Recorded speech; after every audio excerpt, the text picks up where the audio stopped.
بالله من الشيطان الرجيم بسم الله الرحمن الرحيم يا أيها الذين آمنوا اتقوا الله وكونوا مع الصادقين صدق الله العظيم وبلغنا رسوله النبي الأمين المكين الكريم ونحن على ذلك من الشاهدين والشاکرین والذاکرین والحمد للہ رب العالمین۔ آئیے سب سے پہلے ہمارا مل کر ساری کائنات کے مرکز عقیدت سرور رسالت محور شرک و شہادت حضور رحمت عالم نور مجسم فخر آدم و بنی آدم وہ آقا کہ جن کے صدقے میں رب تبارک و تعالیٰ نے کائنات کو پیدا فرمایا، اسی کی بارگاہ مقدس خانہ میں جھوم کر عقیدت و محبت کے ساتھ درود پاک کے ڈالیاں نچھاور کر پڑھے اللہم صلی علی سیدنا محمد وعلی آل سیدنا محمد وصحبہ وسلم صلاۃ و سلام علیک یا سیدی حبیبی یا رسول اللہ صلی اللہ علیہ وسلم۔ بنے تیرے فیض سے اولیاء قطب و فرید صابر پیا، بنے تیرے فیض سے اولیاء قطب و فرید صابر پیا، وہ نظام خسرو ولی بنے یہ تیری نظر کا کمال ہے، وہ نظام خسرو ولی بنے یہ تیری نظر کا کمال ہے۔ اور بدلنے کو ہماری تقدیر آئے ہیں، بدلنے کو ہماری تقدیر آئے ہیں، وہ دیکھو بغداد سے دستگیر آئے ہیں۔ سر جھکا کے ادب سے کرو استقبال ان کا، سر جھکا کے ادب سے کرو استقبال ان کا۔ ولیوں کے بادشاہ میرے پیران پیر آئے ہیں، ولیوں کے بادشاہ میرے پیران پیر آئے ہیں۔ اور غوث اعظم محمد کا محبوب ہے، غوث اعظم زمانے کا سلطان ہے، غوث اعظم محمد کا محبوب ہے، غوث اعظم زمانے کا سلطان ہے۔ غوث اعظم کی ہر جا مچی دھوم ہے، غوث اعظم کا گھر گھر میں فیضان ہے، غوث اعظم کی ہر جا مچی دھوم ہے، غوث اعظم کا گھر گھر میں فیضان ہے۔ میرے دوستو، یہ ماہ ربیع النور کے آخری ایام چل رہے ہیں۔ آج غالباً 25 ربیع النور ہو چکی ہے اور ان قریب ربیع الآخر یعنی غوث الاعظم دستگیر کے نام کا چاند طلوع ہونے والا ہے چند ہی دنوں میں، اور انشاءاللہ انہی کے فیضان سے ان قریب غالباً رات جمعہ کو ہی انشاءاللہ بغداد کا سفر بھی میرا شروع ہونے والا ہے۔ آپ تمام دعا فرمائیں کہ وہاں جو بھی حاضریاں ہوں بس آقاؤں کی بارگاہ میں غلاموں کی حاضریاں قبول ہوں، اور جو کچھ بھی ان کے در سے خیرات بٹ رہی ہے وہ ان کی شانوں کے مطابق ان کے در سے خصوصی خیرات کا حصہ ہم سب کی جھولیوں میں نصیب فرمائے۔ تو ان قریب غوث پاک کے نام کا چاند طلوع ہونے والا ہے چند ہی دنوں میں، تو سوچا کہ آج کے جمعہ میں آپ کی شان بابرکات پر کچھ ہم کلامی کر لیں۔ اور یہ بھی بات طے ہے کہ میرے مرشد پیران پیر روشن ضمیر غوث الاعظم دستگیر فرماتے ہیں کہ کوئی بھی بندہ، کوئی بھی شخص دنیا میں، کوئی بھی انسان یعنی کوئی بھی بندہ اس وقت تک میرا نام نہیں لے سکتا ہے کہ جب تک میں عبد القادر اسے اجازت نہ دے دوں۔ یعنی غوث پاک کا ذکر، غوث پاک کا نام کوئی بندہ نہیں لے سکتا ہے، اپنی مرضی سے نہیں لے سکتا ہے۔ غوث الاعظم دستگیر کا ذکر، غوث الاعظم دستگیر کا نام، مرشد کریم عبد القادر کا ذکر وہی بندہ کر سکتا ہے کہ جسے عبد القادر کے در سے اجازت ملتی ہو۔ ان کی اجازت کے بغیر ان کا نام بھی نہیں لے سکتا ہے کوئی۔ یہ مرشد کا فرمان ہے غوث الاعظم دستگیر رضی اللہ تعالیٰ عنہ کا، کیونکہ اس وقت وہ مقام پر ہے عبد القادر جیلانی کہ رب تبارک و تعالیٰ نے اپنے کائنات کے نظام کو چلانے کے لیے عبد القادر کو اپنے لیے پسند فرمایا۔ اس ذات کا نام عبد القادر ہے، اور صرف اس انسان کے لیے نہیں بلکہ مرشد کامل غوث الاعظم دستگیر پیران پیر فرماتے ہیں اور یہ چاند اور سورج اس وقت تک غروب اور طلوع نہیں ہوتے کہ جب تک ان کو عبد القادر کی بارگاہ سے اجازت نہ مل جائے۔ یعنی رات اور دن بھی اپنے آپ تبدیل نہیں ہوتے، انہیں بھی غوث الاعظم دستگیر کی اجازت کی ضرورت ہے۔ جب عبد القادر اجازت دے تب سورج اپنی روشنیوں کو دنیا پر ڈال دیا کرتا۔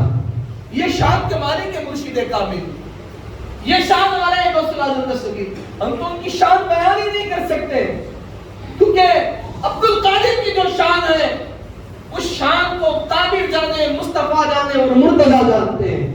ہمیں تو پتہ ہی نہیں ان کے شان کے بارے میں، کیونکہ جو عبد القادر یہ شان کا مالک ہو کہ جب عبد القادر پیدا ہو تو خدا آسمانوں سے عبد القادر کی ولادت پر کرامتیں نازل فرمائے، اور جس کے پیدا ہونے پر کرامت ہے اس عبد القادر کی شان ہم کیا کر سکتے ہیں، کیا بیان کر سکتے ہیں؟ جب غوث پاک رضی اللہ تعالیٰ عنہ پیدا ہوئے نا تب بھی کچھ کرامتیں نازل ہوئی۔ آپ کے پیدا ہوتے ہی ایک تو یہ تھی کہ حضرت ام الخیر فاطمہ آپ کی والدہ کا نام ہے، اور آپ کی والد محترم حضرت ابو صالح موسیٰ دوست جنگی، آپ کے نانا عبداللہ سومی، یہ سارے ولی کامل ہیں۔ ارے ان کی ولی ولایت میں کیا بیان کروں کہ جن کا بیٹا عبد القادر ہو، جن کا بیٹا عبد القادر ہو، ان کی شان کیا بیان کروں؟ پوچھیں تاریخ سیرت غوث اعظم کتاب کا نام پڑھ رہا ہوں ہمارے کے ساتھ، اٹھائے اور پڑھیں۔ صاحب تفسیر نے اس میں لکھا ہے کہ جب غوث پاک پیدا ہوئے نا اس وقت آپ کے والدین کی عمر وہ عمر تھی کہ جس وقت انسان کو اولاد کے پیدا ہونے کی امید نہیں ہوتی، یعنی غالباً 63 سال بتایا گیا۔ اس وقت انسان ہموار نہیں ہوتا، امید نہیں رکھتا کہ اب میرے یہاں اولاد ہوگی۔ اس وقت جس کے یہاں ولادت ہو وہ کرامت عبد القادر کی ہے۔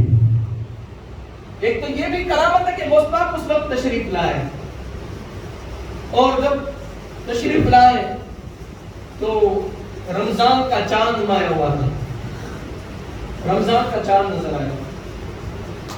اس میں یہ بھی لکھتے ہیں کہ پھر جب غوث پاک اپنی والدہ کے گود میں تھے نا، اپنی ماں کی گود میں بچے تھے بالکل، تب لوگ اس زمانے میں چاند دیکھتے ہیں رمضان کا کہ روزہ رکھنے کے لیے روزہ ہوا یا نہیں۔ صاحب تفسیر سیرت غوث اعظم میں لکھتے ہیں کہ جب چاند ماحول کی وجہ سے نظر نہ آتا تو لوگ عبد القادر کے گھر تشریف لاتے تھے، لوگ غوث پاک کے گھر تشریف لاتے تھے اور آپ کی والدہ محترمہ سے پوچھتے تھے کہ بتائیے کہ عبد القادر نے غوث پاک نے دودھ پیا یا نہیں؟ فرماتے ہیں کہ کہتی کہ ہاں عبد القادر نے دودھ نہیں پیا ہے، تو لوگ سمجھ جاتے ہیں کہ رمضان کا چاند نظر آ چکا ہے، اور کہتی کہ دودھ پیا ہے تو سمجھ جاتے ہیں کہ چاند نظر نہیں آیا۔ یہ غوث پاک جن کی ولادت کے وقت یہ عالم ہے، پیدا ہوتی ہے بچپن کا ہی۔ کل ہی میں نے قول سرکار امام سیدنا زین العابدین علیہ السلام کا پڑھا کہ اہل بیت سے محبت کرنے والوں کے ہونٹ خشک ہو جایا کرتے ہیں، وہ ہمیشہ خشکی میں رہتے ہیں۔ پوچھا گیا پیاس کی شدت کا نہیں، اہل بیت سے محبت کرنے والے اکثر روزے سے رہا کرتے ہیں۔ یہ امام زین العابدین علیہ السلام کا قول ہے۔ تو یہاں غوث پاک کی ولادت ہوتی آپ روزے سے تھے، یعنی یہ آپ کا مامور آپ کی والدہ محترمہ فرماتے ہیں کہ میرا بیٹا عبد القادر جب میری گود میں تھا، جب بظاہر انسان کو چلنے کا بھی شعور نہیں ہوتا ہے، اس وقت بھی ماہ رمضان میں میرا بیٹا عبد القادر صبح 7 سے لے کر شام میں افطار تک دودھ نہیں پیتا تھا۔ یہ غوث پاک ہے۔ پھر آپ کے شانے پر سیدھے دائیں شانے پر حضور کے نالین مبارک کا نشان، رسول پاک کے قدم پاک کا نشان تھا، اور یہ وہ نشان تھا۔ معراج پڑھے آپ، حضور جب معراج کو تشریف لے گئے، معراج پڑھے تاکہ جس وقت سدرۃ المنتہا پر جا کر جبریل ٹھہر گئے نا، جبریل امین نے جا کر کہا یا رسول اللہ اس سے آگے جائے تو جل جائے پر جبریل کے، اس سے آگے جائے تو جل جائے پر جبریل کے، اس سے آگے جانا دیکھا آپ کی نالین کا۔ یا رسول اللہ جبریل سدرہ پر جا کر عرض کرنے معراج میں آقا، اب جبریل، یہ جبریل فرشتوں کے سردار کا نام ہے، سید الملائکہ ہے جبریل امین، کہتا ہے کہ جب قدم آگے بڑھانا چاہتا آقا اب سدرہ سے ایک قدم بھی آگے بڑھاؤں گا، ایک قدم بھی آگے بڑھاؤں گا تو آقا میرے پیر جل جائیں گے۔ کہا آقا اس وقت نالین کو پیر پر عرض پر پہنچے تھے۔ کہا یا رسول اللہ آپ اس وقت، کہا کہ 2 قدموں میں، اس کے بعد 2 قدموں میں عرش پر پہنچا تھا۔ کہا کب؟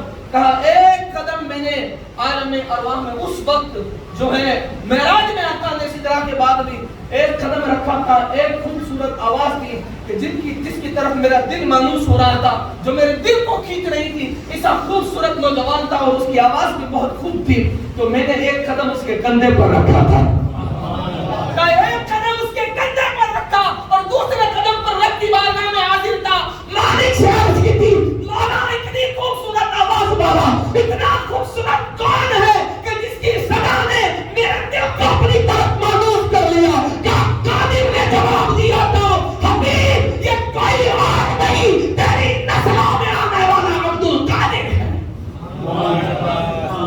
تیری نسلوں میں آنے والا عبد القادر ہے۔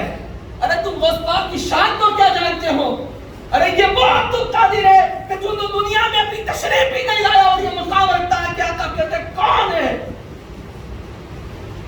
کہا کہ وہ عبد القادر جب غوث پاک تشریف لائے نا دنیا میں، تو ان کے سیدھے کاندھے پر، شانہ پر، سیدھے شانہ پر حضور کے قدم پاک کا نشان تھا۔ کہا یہ اس وقت کا نشان تھا، اس وقت کا یہ نشان موجود تھا، یہ بھی کرامت ہے۔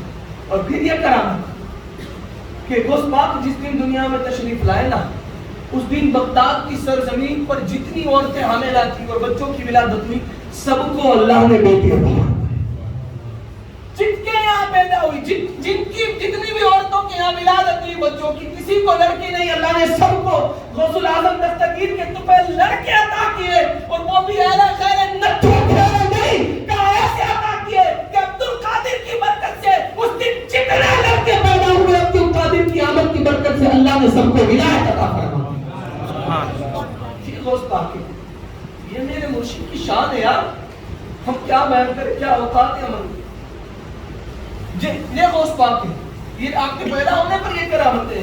پھر غوث پاک تو غوث پاک ہیں، جب کچھ عمر ہوئی، والد محترم مدرسے میں لے کر گئے، کہا پڑھاؤ، کہا جب استاذ کے سامنے بٹھائے تو کہا عبد القادر پڑھو، کہا استاد نے پڑھنے کو کہا، عبد القادر نے اعوذ باللہ بسم اللہ سے شروع کیا، الف لام کھایا، سیقولو سنایا، تلک الرسول پڑھا، لن تنالو ہٹایا، والمستدات پہنچے، لا یحب اللہ لائے، اذا سمیع سنایا، ولو اننا دکھایا۔ یہ سارے پارے سناتے سناتے عبد القادر جیلانی غوث العظم دستگیر نے 18 پارے پہلی ہی مرتبہ میں اپنے استاذ کو سنا دیے۔ وہ بھی دیکھ کر نہیں، وہ بھی دیکھ کر نہیں جناب والا، وہ بھی دیکھ کر نہیں، وہ زبانی سنا ہے۔ قرآن صاحب نے استاذ کے ہاتھ میں، استاذ نے اٹھ کر کہا والد محترم سے یہ بچہ پہلے کہاں پڑھا ہے؟ کہا یہ بچہ پہلے کہیں نہیں پڑھا، پہلی مرتبہ آپ کی بارگاہ میں پڑھانے کو لایا ہوں۔ کہا عبد القادر پھر تجھے یہ قرآن اتنا کیسے یاد ہو گیا بنا پڑھے؟ کہا حضرت سنیں، میں جب اپنی ماں کے شکم میں تھا اور میری ماں روزانہ قرآن کی تلاوت کیا کرتی تھی، جب تک میری ولادت ہوئی میری ماں نے 18 پارے تلاوت کیے تھے اور میں اپنی ماں کے پیٹ میں 18 پارے کا حافظ بن کر پیدا ہوا۔ اللہ دکھاؤ کوئی آج ایسے۔ اور کچھ علوم ایسے ہوتے ہیں سنیوں، کچھ علوم ایسے ہوتے ہیں جو کتابوں نہیں خون میں ملا کرتے ہیں، سمجھا؟ کچھ علوم ایسے ہیں جو کتابوں میں نہیں ہوتے، خون میں ہوتے ہیں۔ وہ آپ واقعہ سن چکے ہو نا، غوث العظم دستگیر کا میں 2 سال پہلے بیان کیا تھا کہ وہ سرکار غوث العظم دستگیر الحمدللہ، یہ واقعہ میں یاد آیا تو اپنی خوش نصیبی بھی بیان کر دوں۔ یہی واقعہ میں نے نا، میں مکہ شریف میں تھا اور وہ حجر اسود پر بہت ٹریفک رہتا ہے، رشک رہتا ہے، واللہ مسجد میں بول رہا ہوں، دل میں ارادہ کیا کہ اگر مجھے بوسہ دینا نصیب ہوگا، ایسے نہیں اس طرح نہیں، وہاں جا کر حجر اسود کو اگر لبوں سے چومنا نصیب ہو گیا تو میں غوث پاک کے نام کا طواف کروں گا۔ یہ ارادہ کرتے گئے، خدا کی عزت کی قسم، یہ ارادہ کر کے میں پہنچا، حجر اسود کے قریب گیا، لوگ اللہ اکبر کہہ رہے تھے، اللہ سے مدد، کوئی شک نہیں اس میں، اللہ سے بڑا کوئی نہیں ہے، غوث پاک کو بھی جو مقام بخشا وہ اللہ نے بخشا ہے، لیکن میری عقیدت یہ تھی کہ اپنی لائق اتنی اوقات نہیں، بس میں ایسے ہی کھڑا تھا اس ٹریفک میں اور میں کہہ رہا تھا غوث اعظم بمنے بے سر و سامہ مدد دے، قبلہ دی مدد دے، کعبہ امام مدد دے، بس میں یہ پڑھ رہا تھا مرشد کرم کرو مرشد۔ ایک جھلکی ایسی چلی، الحمدللہ غوث پاک کے صدقے میں حجر اسود کے قریب پہنچا، اپنا منہ اندر ڈالا اور بوسہ دے دیا، بوسہ دے دیا، اور پھر نیت کر لی کہ طواف کروں گا۔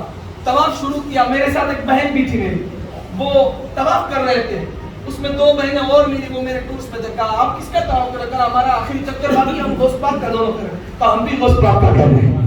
تو اس طواف کے آخری چکر میں نے عبادت یہ کی, میں نے میری آخری چکر میں وہ عبادت یہ کی کہ میں جو واقعہ ابھی آپ کو بتاؤں نا, وہ واقعہ میں نے اس طواف کے دوران کہا میرے مرشد کی یہ شان ہے. تو یہ غسل پاک ہے. تو غسل پاک سے جب سرکار پہلی مرتبہ حج کو گئے نا غسل پاک, اسی نسبت سے یاد آ گیا تھا, وہاں تو بات کر رہی تھی میں نے. تو جب آپ کے ساتھ کافی سارے 20,000 سے زائد علماء تھے آپ کے ساتھ, یا 150 سارے لوگ تھے, اور پھر آپ کی عادت تھی, غسل پاک کی یہ سنت ہے آج, اور غسل پاک کی عادت تھی کہ وہ آپ نا ہمیشہ بہترین اور قیمتی لباس پہنتے تھے, قیمتی لباس غسل پاک پہنتے تھے.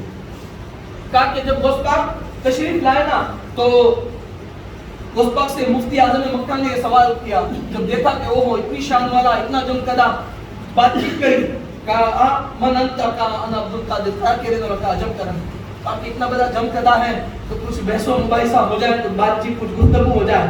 تو غسل پاک سے انہوں نے گفتگو کی, کچھ سوالات کیے, غسل پاک نے ان کے سارے سوالوں کے جواب دے دیے. غسل پاک نے فرمایا مفتی اعظم آپ نے بہت سارے سوال کیے, حضور میرا بھی ایک سوال ہے, آپ جواب دے دیں. کہا حکم فرمائے, کیا سوال ہے؟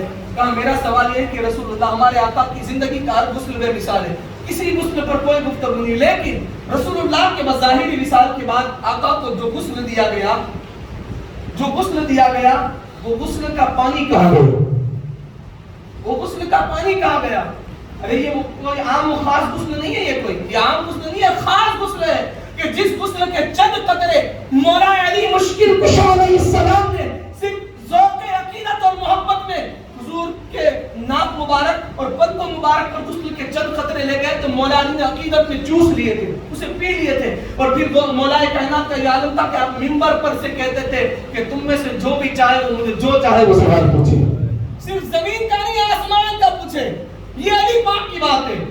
تو کہا کہ سرکار کو جو غسل دیا گیا, غسل پاک فرماتے ہیں وہ اس کا پانی کہاں گیا؟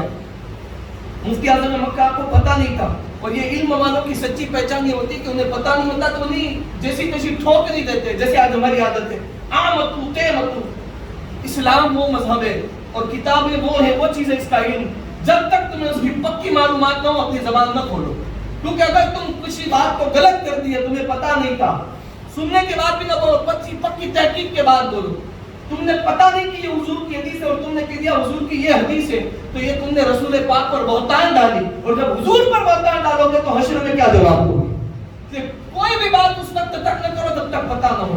مفتی اعظم مکہ نے کہا کہ حضرت مجھے وقت دے, میں کل آپ کو جواب دوں گا. بالآخر مختصر یہ کہ مفتی اعظم مکہ گھر آئے, کتابیں پر کتابیں, کتابوں پر کتابیں ڈھونڈنے لگے, لیکن کتاب میں کہیں نہیں ملا. میں نے کہا نا کچھ علوم ایسے ہوتے ہیں سنیوں جو کتابوں میں نہیں, جو خون میں دیے جاتے ہیں. یہ بلڈ کا کمال ہوتا ہے, کتاب کا نہیں ہوتا ہے اس میں. مفتی اعظم مکہ پوری رات ڈھونڈ ڈھونڈ کر تھک گئے, رات کا آخری پہر تھا, آنکھ لگ گئی, حضور خواب میں تشریف لائے, رسول اللہ تشریف لائے. مفتی اعظم کیا بات ہے؟ آقا سوال بھی ایسا تھا کہ اس وقت آپ سے زیادہ اس کا جواب اچھا کون دے سکتا ہے؟ کہا آقا فرمائیں. آقا نے کہا کیا ہے؟ کہا آقا سوال اتنا ہے کہ اجمی نے سوال کیا, اور سوال یہ ہے کہ آقا آپ کو جو غسل دیا گیا وہ غسل کا پانی کہاں گیا؟ حضور نے فرمایا کہ میرے ساتھ جو ہے نا اس سے سوال کر لیں گے, جواب یہ دے گا, میں نہیں, جواب یہ دیں گے. مفتی اعظم مکہ کہتے ہیں کہ اس کے بعد حضور نے مجھے خواب میں جواب دیا. حضور نے مجھ سے کہا, خواب میں کہا کہ اس سے پوچھ, لیکن حضور کے نور کی روشنی کے حساب سے اس نوجوان کا چہرہ میں نہیں دیکھ پایا, کیونکہ وہ فوکس کے پیچھے کوئی چیز ہو تو چہرہ نظر نہیں آتا ہے. کہ حضور کے نور کی روشنی پر اس نوجوان کا چہرہ میں نے نہیں دیکھا, لیکن اس نوجوان نے جواب یہ دیا کہ حضور کو جو غسل دیا گیا اس کا پانی اللہ نے آسمانوں میں اٹھا لیا اور اس کا ایک قبر بنا دیا, اور قیامت تک اللہ رب العزت جہاں جہاں مسجدیں بنانا چاہے گا وہاں وہ پانی اس کے قطرے گرائے گا, اور جہاں وہ قطرے گریں گے وہی اللہ مسجد بنائے گا. جواب مل گیا. مفتی اعظم مکہ صبح آئے, غوث پاک کی بارگاہ میں بیٹھے, غوث پاک ادھر ادھر مصروف تھے. مختصر یہ کہ مفتی اعظم مکہ نے کی طرف توجہ نہیں تھی. مفتی اعظم نے کہا کل والا سوال, غوث پاک کہتا ہاں ہاں ہاں وہ مجھے تو پتہ ہی نہیں. کہا کیا جواب ملا؟ کہا ہاں. کہا کہ حضور کو جو غسل دیا گیا اس پانی کو اللہ نے اٹھا لیا, اور پھر اسی طرح جو آپ نے سنا بھی. کہا ایسا؟ کہا کہ حضور خواب میں, کہا ہاں. پتہ تو نہیں تھا خواب میں. کہا آپ نے کیا دیکھا میں بتاؤں؟ سبحان اللہ. اگر آپ کتاب سے دیکھ کر آئے تو باؤں میں ابو کہہ سکتے تھے کہ آپ نے اس کتاب میں دیکھا، میں نے بھی دیکھا، لیکن یہ تو خواب کی بات ہے۔ استاد فرماتے ہیں کہ میں بتاؤں کہ اس سے بہتر کون ہوگا؟ کہ مفتی اعظم آپ بہت پریشان تھے، حضور خواب میں آئے، حضور سے آپ نے سوال کیا، آقا نے کہا جواب اس سے پوچھ، کہ آپ نے نہیں دیکھا، کہا حضور کا نور اتنا روشن تھا کہ اس نوجوان کا چہرہ میں نہیں دیکھ پایا۔ استاد فرماتے ہیں مفتی اعظم مکہ سنو، حضور کے ساتھ جو نوجوان تھا اور جس نے تم کو جواب دیا وہ کوئی غیر نہیں بلکہ وہ خود عبد القادر تمہارے ساتھ موجود تھا، اور کوئی نہیں، وہ خود میں عبد القادر تھا۔ یہ دوست پاک کی شان ہے۔ اللہ اکبر، اللہ رب العزت، وقت ہو گیا ہے ورنہ جو تیاری تھی، اللہ اکبر۔ خیر پھر زندگی میں انشاءاللہ بغداد سے آنے کے بعد جب بھی موقع ملے گا انشاءاللہ دوست پاک پر میں گفتگو کروں گا۔ آپ لوگ دعا کریں کہ اللہ ہمارے سفر کو آسان فرما دے، اور